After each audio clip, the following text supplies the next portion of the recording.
Hi everyone! Welcome back to our channel, Sue Vlog. To this video, i-share ko po sa inyo ang 3 tips or 3 things to do before nyo pasukin ang mundo ng pagbablog. But before that, intro, pasok!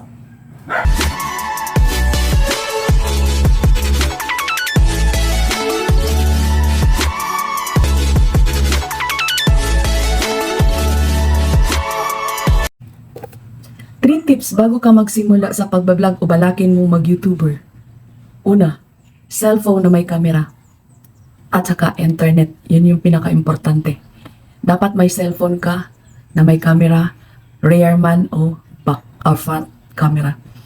Sa mundo natin ngayon, marami ng latest na cellphone. Yun lang po ang pinaka-importante. Second is gagawa ka po ng Gmail account. Yes, kung di mo pa alam paano gagawa ng Gmail account, punta ka sa Google. Tapos type mo doon, how to create Gmail account. And then, pag may Gmail account ka na, pwede ka nang pumunta sa YouTube. I-download mo lang din yung YouTube na apps sa iyong cellphone. Kailangan naka-download din yung YouTube apps.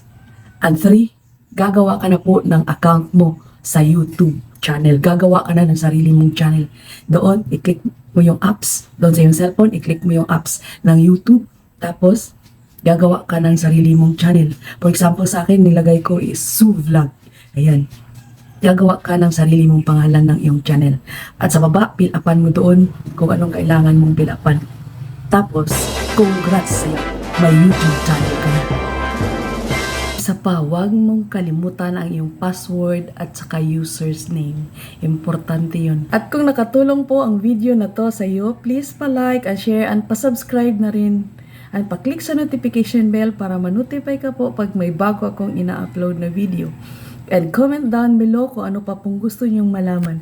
Comment down below. Bye-bye! God bless us all. Mama.